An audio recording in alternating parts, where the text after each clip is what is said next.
o que sim prejudica a causa palestina, né? A causa palestina que precisa ter pessoas sensatas protegendo ela está sendo cada vez mais dominada por radicais, sendo o Hamas em Gaza ou pessoas como esse cidadão que cometem atentados assim nos Estados Unidos.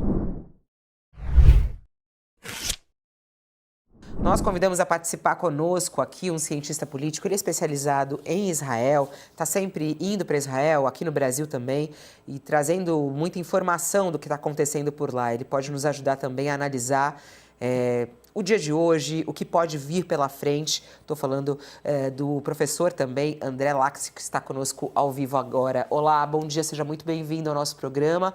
Nossos sentimentos aí a toda a comunidade, inclusive israelense, de um dia de muita dor, né? Sim, Fabiola, bom dia, Sakamoto, Josias. Realmente notícias tristes que chegaram ontem e assolaram aí não só Israel, a comunidade judaica do mundo inteiro. E essa questão, né, André, a gente vê que a reação do mundo em relação a isso poxa, é um ato muito violento para chamar a atenção de um outro ato também com muita violência, né? Você também tem falado muito sobre isso nas redes sociais, sobre a preocupação também do que acontece lá na faixa de Gaza. Isso pode agravar a situação na faixa de Gaza? Quer dizer, esse crime contra esse casal, ele pode fazer com que a situação na faixa de Gaza fique ainda mais difícil e esse conflito com mais dificuldade de encontrar a paz? Então, Fabiola, eu não acho que vai agravar a situação na faixa de Gaza, porque, primeiro, não foi o Hamas que cometeu esse atentado, né? Pelo que a gente entende até agora, até as informações que nós temos nesse momento, acho que já levam para uma linha investigativa de um lobo solitário, né? Que tomou a decisão de fazer esse atentado contra a comunidade judaica. Na verdade, sim, claramente um ato antissemita, porque ele não foi a fazer um atentado contra diplomatas israelenses. Por acaso, os diplomatas israelenses estavam saindo de um evento no Museu Judaico e eles estavam lá participando de um evento da American Jewish Committee, que é outra organização judaica. Então, não era nenhum evento da Embaixada de Israel. Mas eu não acho que Israel vai entender isso como algo a ser usado para aumentar operações na faixa de Gaza ou punir a população palestina por causa disso, porque não tem nenhuma ligação. O que sim prejudica a causa palestina, né? A causa palestina que precisa ter pessoas sensatas protegendo ela está sendo cada vez mais dominada por radicais, sendo o Hamas em Gaza ou pessoas como esse cidadão que cometem atentados assim nos Estados Unidos. Vai lá, Josias. O Josias vai fazer a pergunta. Isso.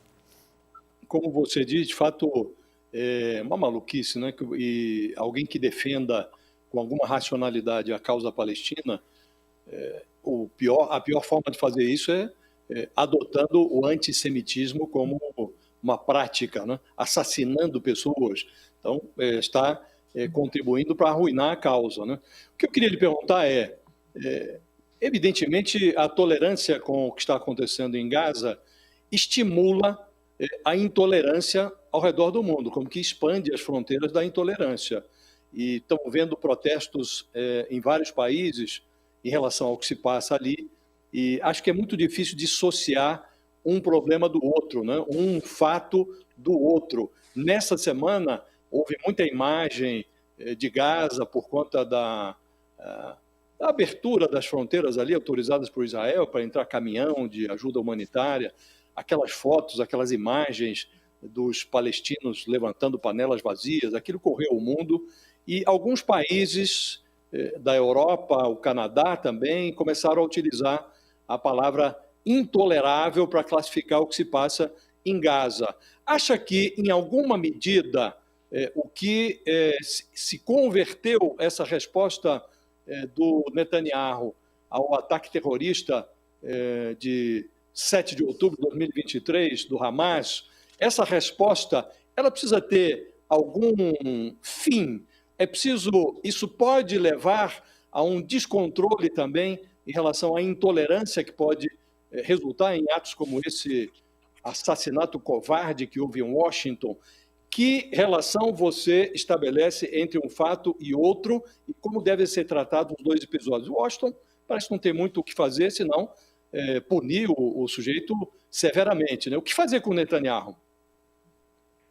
Zé, você trouxe vários aspectos muito importantes, né? Eu acho que sim, tem associação e também podemos dizer que não tem associação, né? Os dois estão certos, os dois caminhos estão certos, né?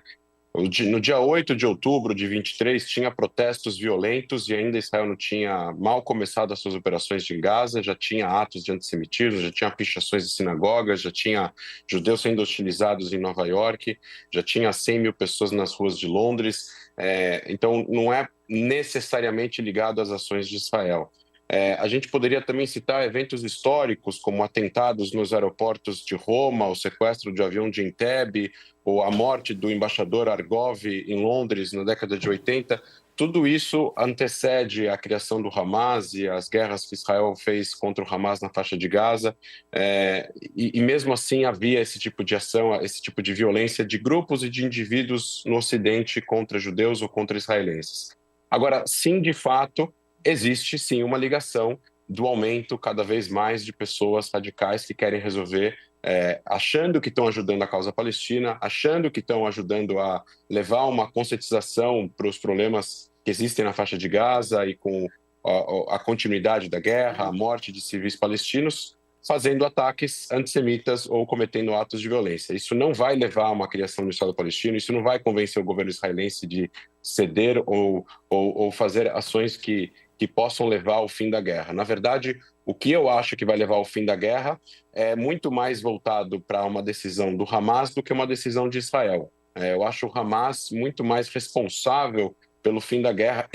Obviamente, tem gente que pode divergir de mim, tá tudo bem, mas eu acho o Hamas muito mais responsável. Enquanto que, se a guerra termina e o Hamas continua no poder, quem realmente apoia a causa palestina vai eventualmente se arrepender, porque o Hamas vai voltar a se armar, voltar a construir túneis, voltar a construir bases e vai voltar a atacar Israel. Não agora, mas daqui a 5, daqui a 10 anos. E aí não vai adiantar nada para a causa palestina isso.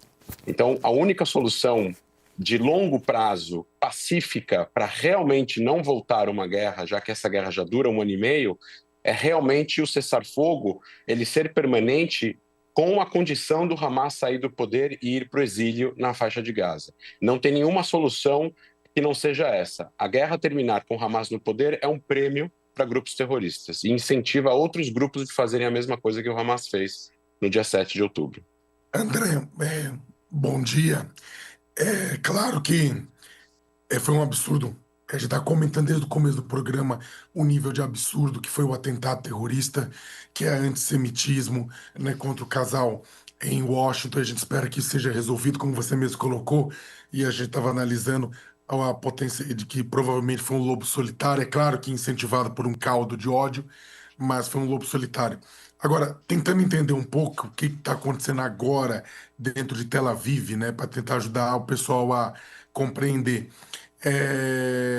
A gente tem visto declarações de membros de partidos e grupos ultraconservadores, né, do Knesset, ou mesmo que fazem parte do governo, né, de Israel, defendendo a expulsão dos palestinos, empurrar os palestinos para Egito, para Jordânia, né, e fazer uma ocupação e novos assentamentos na faixa de Gaza, né? E o próprio Netanyahu deu algumas declarações nesse sentido. O Netanyahu não é ultraconservador, mas a gente sabe que ele acaba se fiando neles para se manter no poder. E eu queria que você falasse um pouco esta proposta de retirar os palestinos da faixa de Gaza, né, temporário ou definitivamente, que é considerado por muita gente como limpeza étnica, há uma chance real disso acontecer?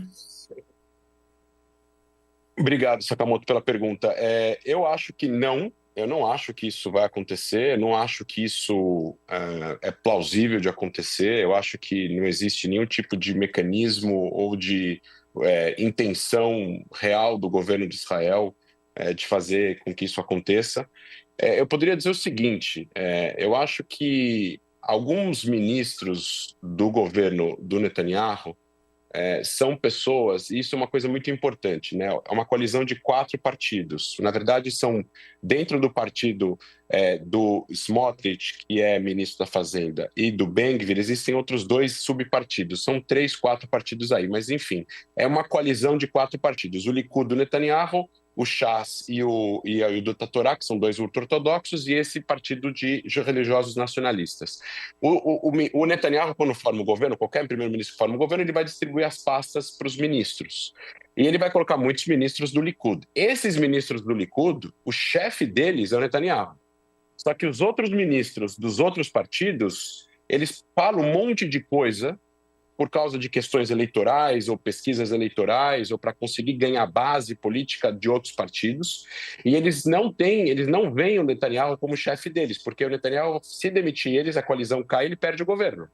Então, o Smotrich e o Ben-Gvir, especificamente, sabendo disso, e tendo aí eleições à vista no ano que vem, estão puxando o discurso para a direita para pegar votos do Likud, e aí você vê o Likud diminuindo e eles aumentando, porque quem vota nesse bloco vota só nesses 4 partidos. É assim, mais ou menos, não tem como criar votos do zero, né, em Israel. Você tem lá 6, 7 milhões de votos, é isso. Os votos vão para esses partidos. Então, muitas dessas frases que a gente escuta, na minha opinião, apesar de serem condenáveis, e está errado falar isso, e obviamente que não prejudica a imagem pública de Israel e não contribui em nada na solução pacífica do conflito, mas elas servem unicamente por questões eleitorais em Israel.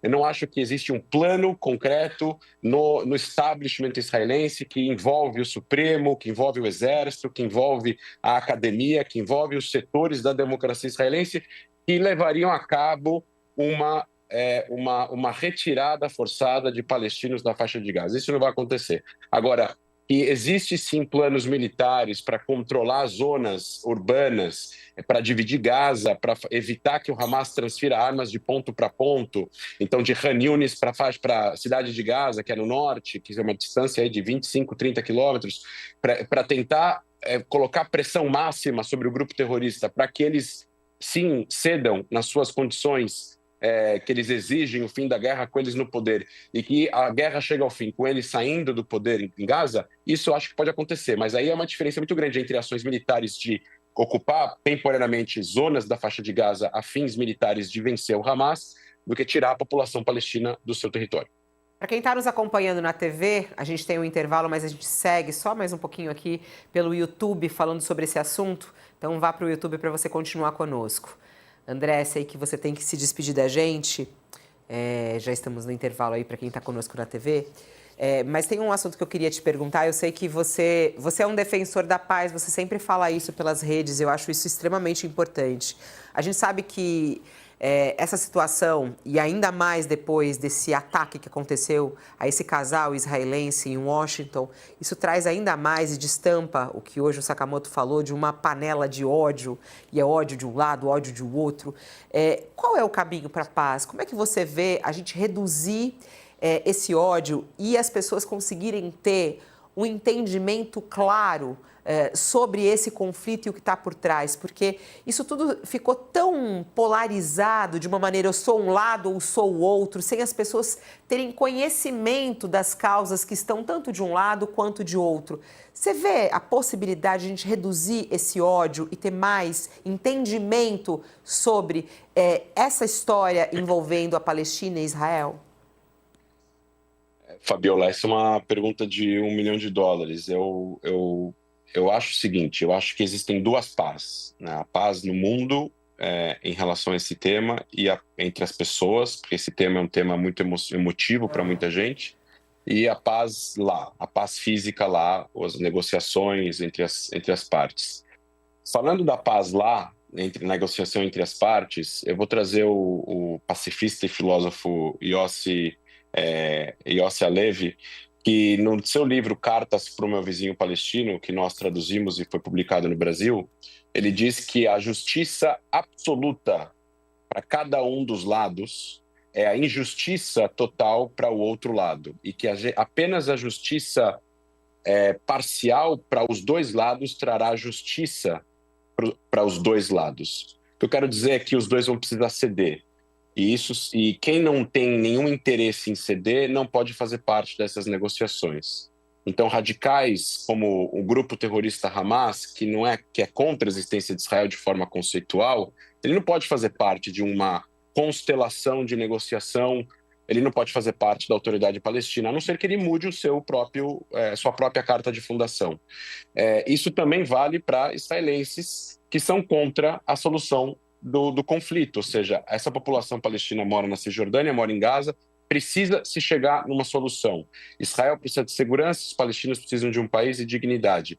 Isso só vai acontecer quando não tiver violência e as partes negociarem e sentarem e negociarem. O Hamas não tem intenção de negociar com Israel para aceitar Israel, então o Hamas está fora do jogo nessa questão. Então não tem como negociar com o Hamas. Agora, no mundo, tem pessoas que são contra a existência de Israel, incluindo essa pessoa que cometeu o atentado lá em Washington.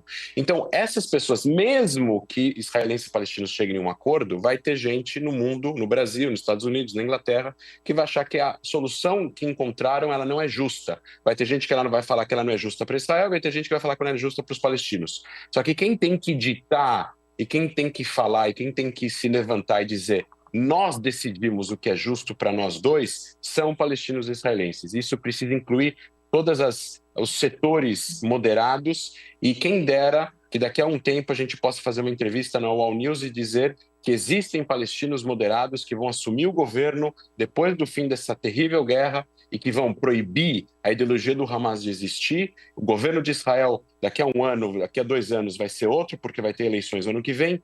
E aí esse novo governo, que eu não sei qual vai ser o primeiro-ministro, em alguma constelação vai sentar com uma próxima liderança palestina e vão construir um caminho de paz. A gente está longe disso acontecer, mas isso é possível porque o mundo sempre vai encontrar soluções para resolver os seus problemas. E eu vou terminar dizendo que em 1850 ou 1820, franceses e alemães eram arqui-inimigos e nunca ninguém imaginar que eles virariam tão amigos como são hoje na União Europeia.